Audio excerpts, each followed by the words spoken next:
네, 오늘 열왕기하 4장 말씀으로 내가 너를 위하여 어떻게 하랴는 제목으로 말씀을 같이 나누겠습니다.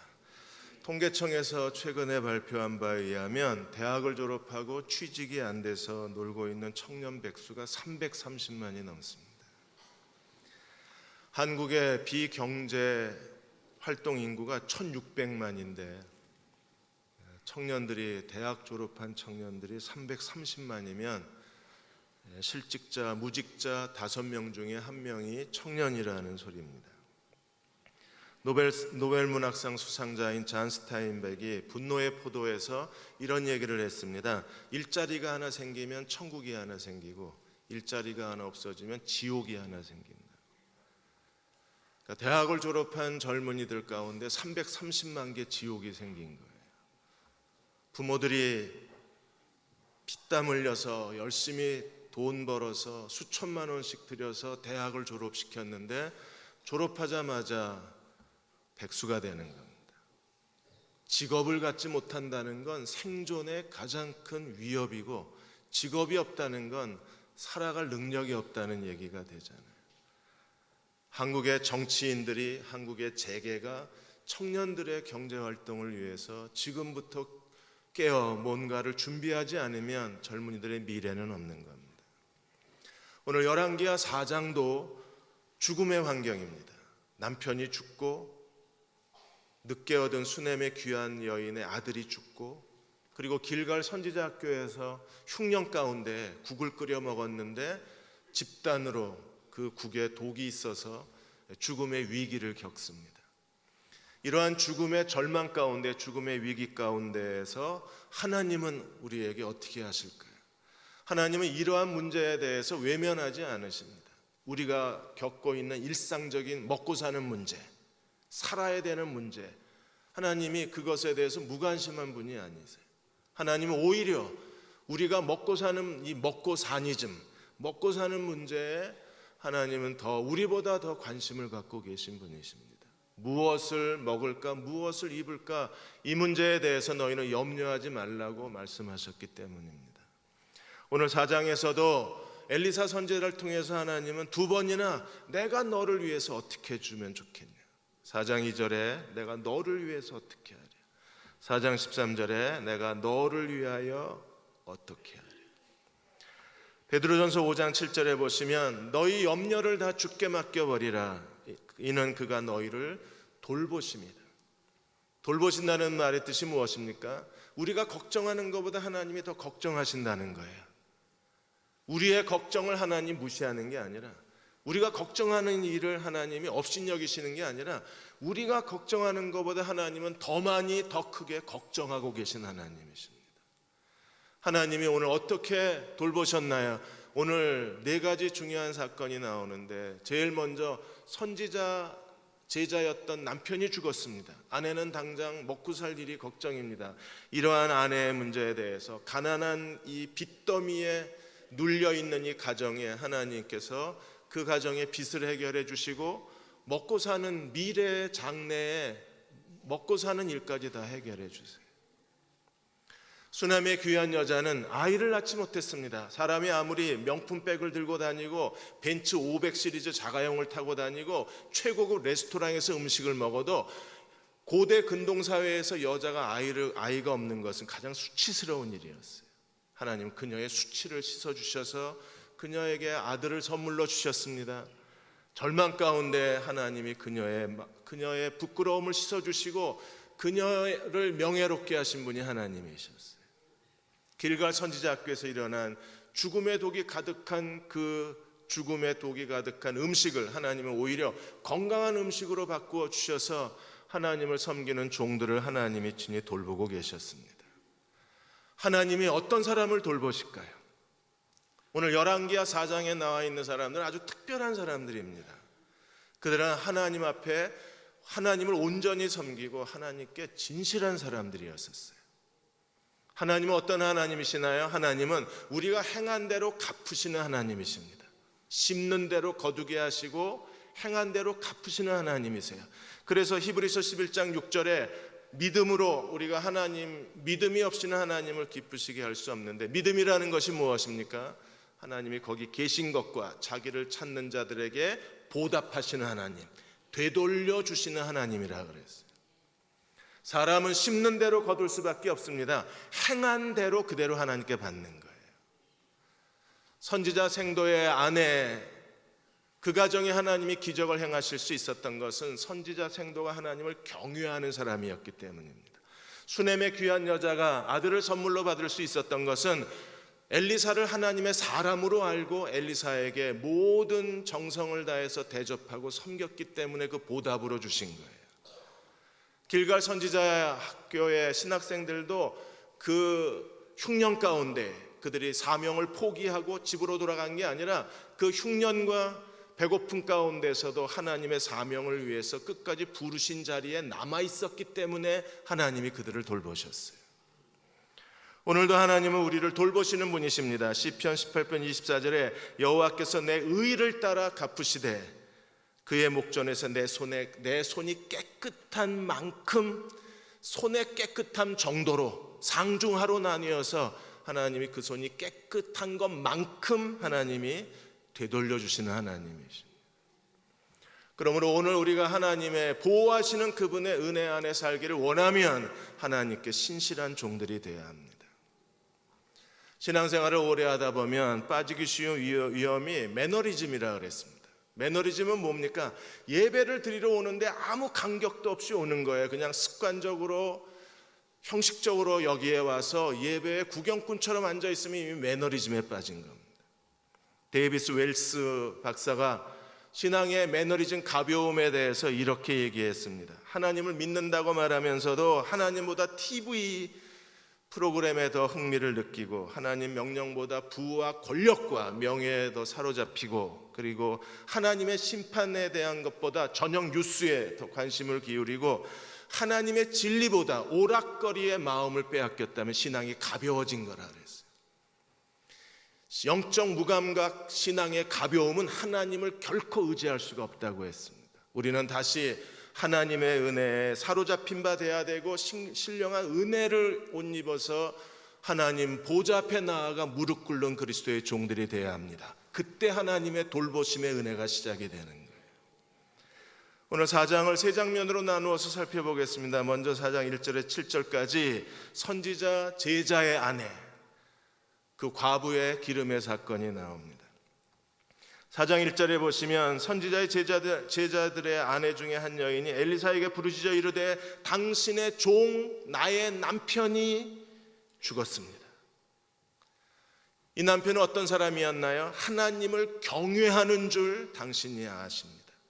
하나님을 경외하고 하나님의 부르심을 따라서 선지자 제자학교에서 머무는 동안에 극심한 가난 속에서 많은 빚을 지고 살 수밖에 없었습니다. 지금도 신학생, 하나님의 부르심을 신학생들이 그 가난 가운데에서 신학 훈련을 받고 있는 학생들이 많이 있습니다. 어쩌면 이분도 그런 사람이었는지 모릅니다. 그는 하나님을 경외했지만 그러나 이미 죽었습니다. 그리고 남편이 죽자 어떤 일이 벌어졌습니까? 4장 1절에 이제 빚을 준 사람이 와서 나의 두 아이를 데려다가 그의 종을 삼고자 하나이다. 구약 성경에서는 출애굽기 21장 7절에 땅을 저당 잡혀서 빚을 지고 빚을 갚지 못하면 종으로 팔려가게 돼 있어요. 남편이 죽었습니다. 두 아들은 노예로 끌려갑니다. 그녀에게 뭐가 남았나요? 그녀의 절망 속에서 엘리사를 찾아와서 두 아이가 이제 노예로 끌려갑니다. 나는 어떻게 해야 합니까?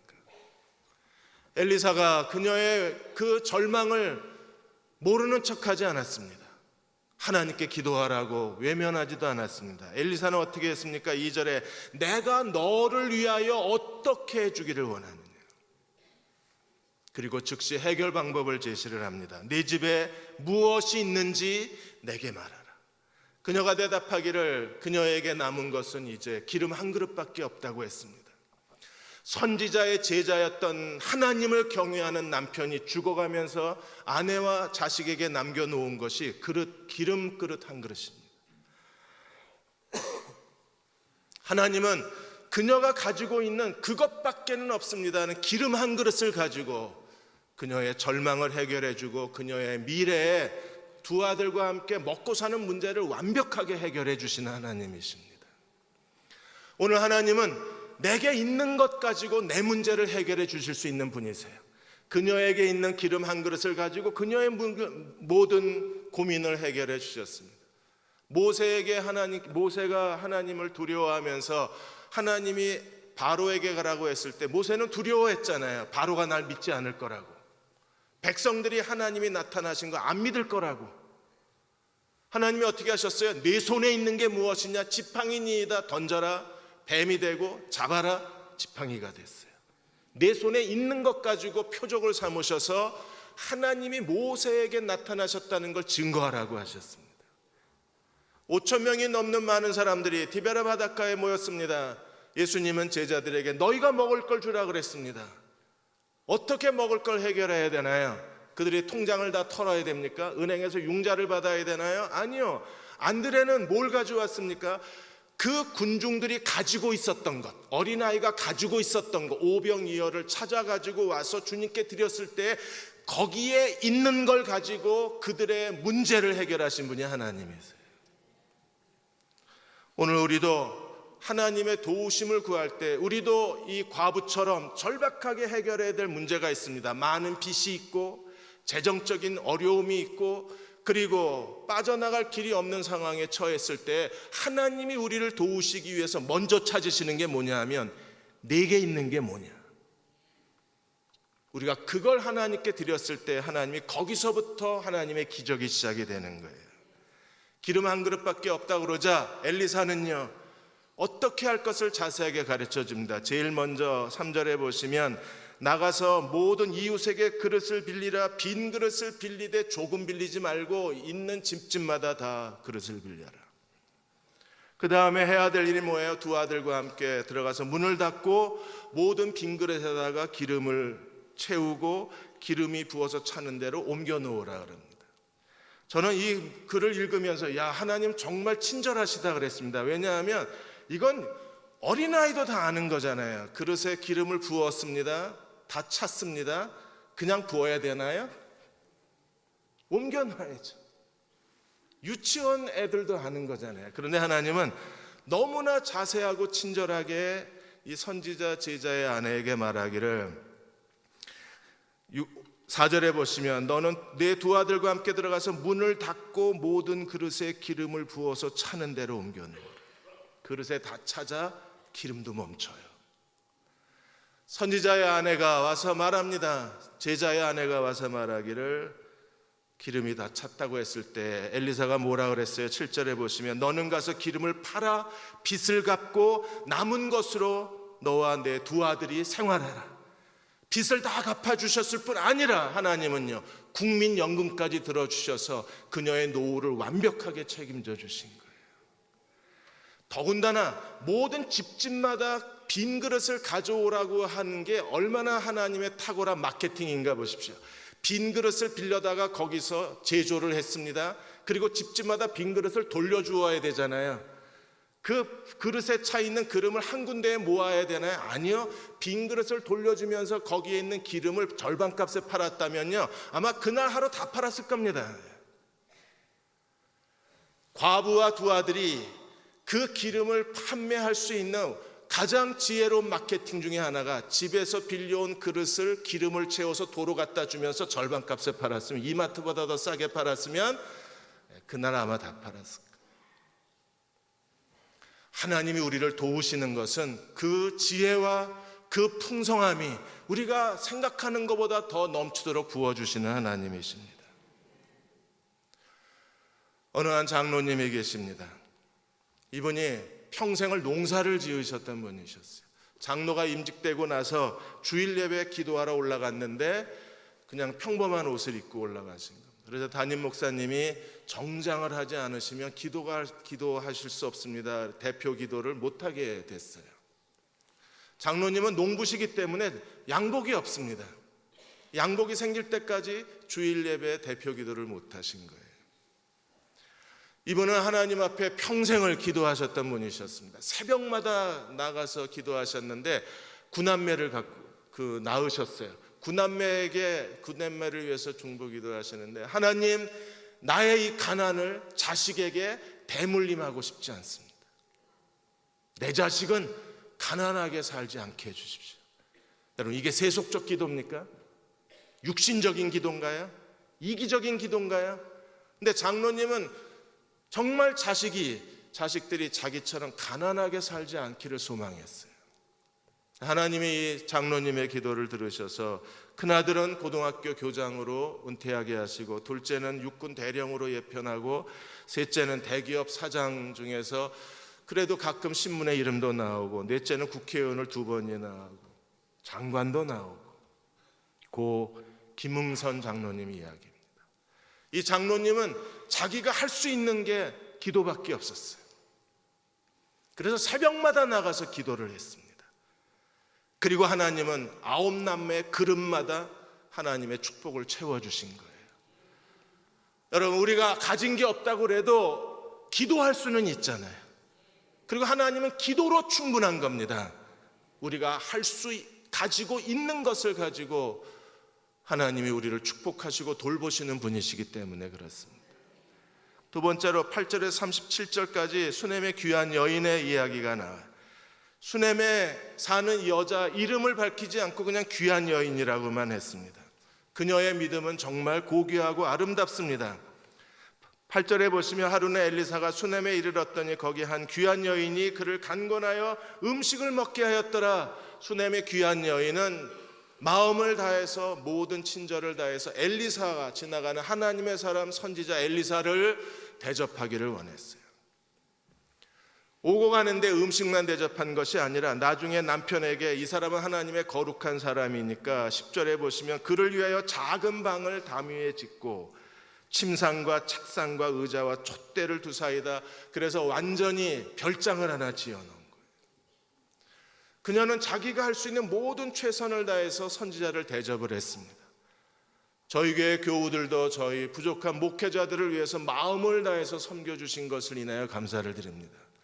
하나님께서 수넴의 귀한 여인의 그 친절을 보답해 주신 것처럼 하나님이 여러분의 모든 친절과 대접에도 보답해 주시기를 바랍니다.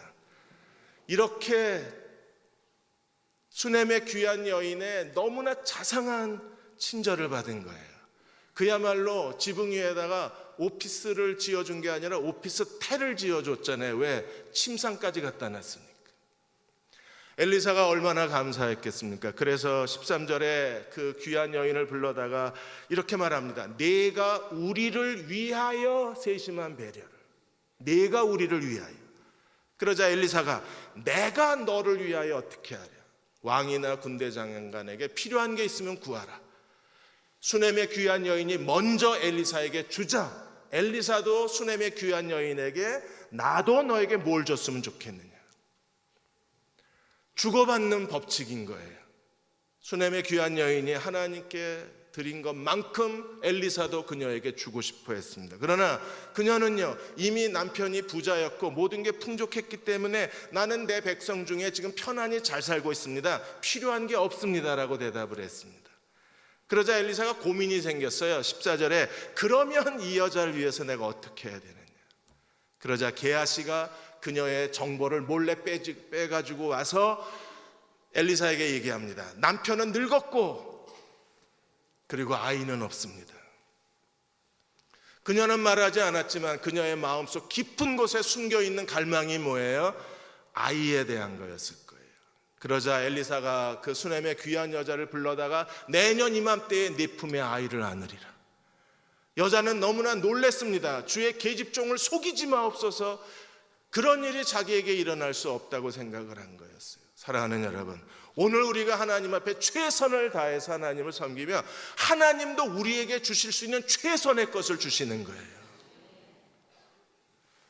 근데 어느 날 이 아이가 건강하게 잘 자라다가 아버지 추수 때에 추수하는 밭에 나가서 아버지와 그 밭에서 놀다가 갑자기 머리를 움켜쥐고 내 머리야 내 머리야 소리를 지르고 쓰러졌습니다.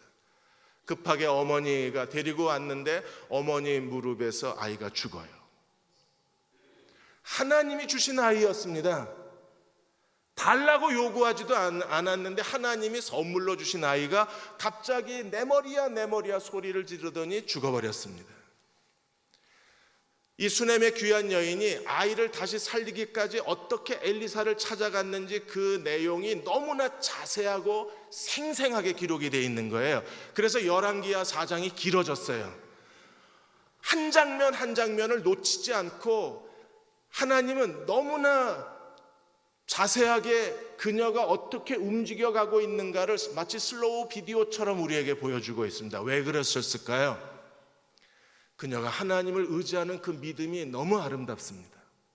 제일 먼저 어떻게 했어요? 죽은 아이를 데리고 통곡하고 운 게 아니라 조용히 그 아이를 엘리사 침대에다 갖다 뉘어놓습니다. 거기서부터 선물로 주신 아이였으니까. 그래서 엘리사 침대에다 갖다 놔요. 그리고 남편한테 하인 한 사람하고 나귀 한 마리만 달라고 요청을 합니다. 그래서 남편이 물어요. 23절에 남편이 이르되 초하루도 아니고 안식일도 아닌데 그대가 오늘 어찌하여 그에게 선지자에게 왜 가냐? 왜 선지자에게 가려고 하느냐 물었을 때 여자가 뭐라 그럽니까? 평안이니이다. 웬만한 여자 같으면 여보 아이가 죽었어 이랬을 텐데 3부 예배 때도 제가 연기력이 신통치 않아서 반응이 없더라고요. 내 아이 이랬을 텐데요. 여자는 뭐라 그래요? 평안이니. 뭘 생각을 했을까요? 그리고 갈멜산까지 달려가는데 여기 수넴에서 갈멜산까지 서쪽으로 한 25km 정도 떨어져 있어요. 거기에 가는데 24절에 사환에게 뭐라 그랬냐면 내 말이 없으면 멈추지 말고 갈멜산까지 가라는 겁니다. 그녀의 그 집중력, 오직 하나님만을 바라보는 온 힘을 다해서 하나님을 의지하는 그녀의 믿음이 오늘 우리가 배워야 할 믿음이 그녀의 이 하나님을 의지하는 전심전력하는 그 마음인 거예요. 다윗 같았습니다. 다윗도 내가 하루 종일 온종일 하나님만 바라봄으로 내 눈이 튀어나왔다 그랬어요. 그녀의 마음은 오직 하나님께로 가 있습니다. 멀리서 그녀가 오는 것을 알고 게하시가 나가서 영접을 했습니다. 게하시가 안부를 묻습니다. 너는 평안하냐? 남편은 평안하냐? 아이는 평안하냐? 그녀가 말하기를 평안하다. 그리고 엘리사에게로 가서 두 발을 끌어안고 통곡을 합니다. 그녀가 아이가 죽었다는 말도 안 해요. 여러분 가만히 보시면 28절에 내 주께 아들을 구하더이까 나를 속이지 말라고 내가 말하지 아니하더이까 분명히 아이의 문제를 얘기를 하는데 죽었다는 말을 안 합니다. 엘리야가 게하시를 먼저 보내요. 게하시를 보내면서 길에서 인사하지 마라. 인사하더라도 대답하지 마라. 왜냐하면 히브리 사람은 길에서 인사하다가 보통 5분, 10분, 30분 시간을 보냅니다. 뭐 남편은 안녕하시냐, 자식 이름 다 물어가고 대가족이 살면 장인은 안녕하시냐, 처제는 어떠냐 이러고 다 물어보기 때문에 그래서 게하시를 보내면서 대답하지 말고 인사하지 말고 가라. 그래서 게하시가 엘리사의 지팡이를 들고 아이의 누워있는 아이의 얼굴에 댔는데 아무 일도 안 일어나요. 수넴의 귀한 여자는요 엘리사를 결단코 놓치지 않겠다고 말합니다. 내가 끝까지 당신을 따라가겠습니다. 엘리사가 집에 가보니까 32절에 엘리사가 집에 들어가 보니 아이가 죽었는데 자기 침대에 누워있는 거예요. 엘리사가 문을 닫았습니다. 33절에 선지자의 아내도 문을 닫고 기름을 부었어요. 엘리사도 문을 닫고 하나님 앞에 기도합니다. 여호와께 기도했습니다. 어떻게 기도했나요? 엘리야처럼 기도했습니다. 엘리야도 사르밧 과부의 기름 한 병 밀가루통에 남은 밀가루를 가지고 기적을 일으키고 그 아이 사르밧 과부의 아이가 죽었을 때 다시 그 아이를 살려낸 것처럼 엘리사도 스승의 기적을 뒤따라가고 있는 거예요. 죽은 아이의 위에 올라가서 온몸으로 기도합니다. 입과 눈과 눈에 손과 아이 위에 엎드려서 기도했을 때 아이의 몸이 차차차 따뜻해져요. 그리고 한 번 더 올라가서 기도하자 아이가 7번 재채기를 하고 눈을 뜹니다. 그리고 36절에 수넴의 귀한 여자를 불러서 내 아들을 데리고 돌아가라. 하나님의 은혜로 아들을 품에 안았었어요. 그 아들이 죽었습니다. 그녀의 절망을 이해하실 수 있나요? 아마 그녀는 따라 죽고 싶었을 겁니다. 죽은 아이의 곁에 자기도 묻히고 싶었을 거예요. 그녀는 모든 희망을 다 잃어버렸을 겁니다. 그런데 엘리사가 죽은 아이를 다시 어머니 품에 안게 해준 거예요. 어쩌면 여러분의 자식일지도 모릅니다. 부모에게서 벌써 벗어나 버린 아들, 딸들. 내 아이는 죽었다고 말하고 싶을지 모릅니다. 그러나 하나님이 선물로 주신 아이들, 그 아이들은 하나님이 다시 부모의 품으로 돌려보내주시는 게 하나님의 은혜예요. 여러분의 비즈니스일지도 모릅니다. 지금 여러 가지 어려움 속에서 우리가 이걸 포기해야 되나 말아야 되나 그렇게 심각하게 고민하고 이제 내 인생은 끝났다고 생각할지 모릅니다. 그러나 하나님이 시작하신 일은 하나님이 끝내시는 거예요. 여러분의 소명도 마찬가지입니다. 길이 막히셨나요? 이제 빠져나갈 길이 없습니까? 이제 1m도 앞이 보이지 않는 그런 어려움 속에 처해 계시나요? 우리도 수넴의 귀한 여인처럼 오직 하나님만을 바라보고 전심으로 하나님을 의지한다면 하나님, 내가 잃어버린 것을 내게로 되돌려 주시고 우리로 하여금 그 길을 계속 걸어가게 만들어 주실 거예요. 1973년에 세계 WBC 세계 챔피언십의 챔피언 벨트를 찼던 사람이 조지 포먼입니다. 그런데 이 조지 포먼이 45살 되었을 때 1994년에 다시 챔피언에 도전을 합니다. 그리고 벨트를 다시 차요. 45, 그 나이에 권투를 다시 시작하는 사람은 없습니다. 벌써 은퇴한 사람이 다시 권투를 시작했다는 것에 대해서 사람들은 잘 이해를 못했습니다. 그러나 조지 포먼은 다시 권투를 해야 될 이유가 있었어요. 그가 청소년 때 예수 그리스도를 만나고 그리스도가 그의 인생을 완전히 바꾸어 놓았습니다. 폭력과 범죄와 그리고 마약에 찌들었던 자기 인생을 건져내 주신 분이 주님이셨어요.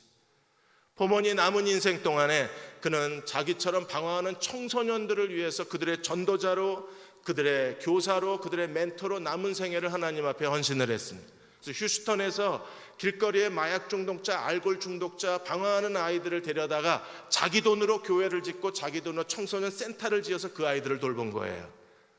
근데 돈이 떨어졌습니다. 하나님이 가끔 돈이 떨어지게 하십니다. 하나님의 일인데 돈이 떨어져요. 포먼이 기도하다가 그가 잘할 수 있는 일, 다시 권투에 도전을 해서 거기서 얻은 상금을 가지고 청소년 센터를 운영을 했습니다. 그때 조지 포먼이 이런 말을 합니다. 내가 시작한 일 내가 끝내게 하시는 분이 하나님이시라고. 하나님은 결코 잃어버리지 않으세요. 다시 어머니 품으로 죽은 아들을 살려내셔서 되돌려주신 하나님이, 오늘 우리가 인생 중에 잃어버린 것도 하나님이 다 되돌려주시는 하나님이십니다. 마지막으로 38절에서 44절까지 길갈 선지자 학교에서 일어난 일입니다. 흉년이 들었습니다. 모두가 다 굶주림에 시달리고 있습니다. 그런데도 여전히 선지자 학교를 떠나지 않은 선지자 생도들이 있는 거예요. 그들은 부르심을 떠날 수 없습니다. 굶주림 속에서도 하나님이 부르신 소명의 자리를 떠날 수가 없었습니다. 그래서 그들이 거기에 머물러 있는 동안에 선지자가, 엘리사가 와서 굶주려 있는 그 학생들을 위해서 큰 솥에 솥을 걸고 국을 끓이라고 명령을 했습니다. 먹을 만한 게 아무것도 없습니다. 그래서 할 수 없이 들에 나가서 사람들이 못 먹은 음식이니까, 못 먹는 열매니까 남겨뒀겠죠. 그래서 들호박을 거두어다가 그게 뭔지도 모르고 갖다 삶은 거예요. 거기에 독이 가득했습니다. 학생들이 먹어보다가 사망의 독이 가득하다고 소리를 질렀습니다. 엘리사가 어떻게 했습니까? 밀가루를 뿌렸더니 독이 다 해독이 되고 정말 먹을 만한 좋은 음식으로 바뀐 거예요. 엘리사가 부러웠습니다. 야, 이건 그야말로 전능하신 하나님의 손이잖아요. 어떻게 기름 한 그릇을 가지고 있다고 했을 때 빈 그릇을 갖다 부으라고 그랬을까? 죽은 아이 위에 어떻게 엎드려서 자기 스승처럼 기도하면 죽은 아이가 살아난다는 걸 엘리사는 어떻게 알았을까? 사망의 독이 가득한 그 스프 솥에 밀가루를 뿌리면 독이 해독된다는 걸 어떻게 알았을까? 그야말로 전능한 하나님의 손길이잖아요. 더군다나 바알 살리사에서 한 사람이 추수를 하고 나서 보리떡 20개와 채소 한 자루를 가지고 온 겁니다. 그거는 두세 명이 먹을 양밖에 되질 않습니다. 그런데 선지자가 말하기를 선지자 생도들에게 다 먹이라는 겁니다. 그래서 사환이 이걸 어떻게 100명의 사람에게 다 먹이겠습니까? 그러자 선지자가 뭐라 그랬어요? 다 먹고 남으리라. 여러분, 여전히 먹는 문제입니다. 선지자 학교에서 일어난 기적의 사건도 먹는 문제잖아요. 수넴의 귀한 여자는요, 선지자를 먹이다가 기적을 일으키고, 그 다음에 선지자의 과부도 앞으로 먹고 살 일에 대해서 하나님이 해결해 주신 거예요. 이게 다 먹고 사니즘의 문제잖아요. 근데 하나님이 그러한 우리의 지금 직면하고 있는 먹고 사는 문제에 대해서 하나님이 얼마나 자비와 은혜의 손길을 베풀어 주시는가 보십시오. 하나님 말씀에 다 먹고 남으리라. 그러자 나누어 주었더니 정말 다 먹고 배부르게 먹고 남았습니다. 구약의 오병이어의 기적이 일어난 거예요. 하나님은 없으면 우리에게 풍성히 주시고, 죽으면 살려내고, 모자르면 넘치도록 채워주시고, 독이 있으면 밀가루 뿌리면 되고, 하나님의 이 전능하신 하나님이 우리를 돌보기 위해서 우리는 어떻게 해야 될까요? 잔 브랑카드 목사님은 하나님의 은혜는 결코 끝이 없다 그랬습니다. 하나님의 은혜는 우리가 하루에 필요가 있다고 하나님께 말씀드리면 하루에 은혜를 채워주시고, 어떤 갑자기 닥친 필요 때문에 하나님 앞에 무릎을 꿇으면 갑작스러운 은혜를 주시고, 도저히 감당할 수 없는 필요를 위해서 하나님께 부르짖으면 하나님 우리에게 감당할 수 없는 은혜를 부어주시는 하나님이라고 했습니다. 근데 오늘 우리의 믿음은요, 너무나 비현실적입니다. 야고보서에서 말한 것처럼 평안히 가라, 더욱게 하라, 배부르게 하라 말만 합니다. 배고픈 사람에게 배부르게 하라, 아픈 사람에게 낫게 하라. 우리는 이게 비현실적인 거예요. 우리의 믿음이 아무것도 일어나지 않는다면 우리의 믿음이 무슨 소용이 있을까요? 어제 암 치료를 받으면서 뇌수술 3번이나 하고 지금 방사선하고 항암 치료 계속하고 있는 분한테 가정에 전화를 밤에 드렸습니다.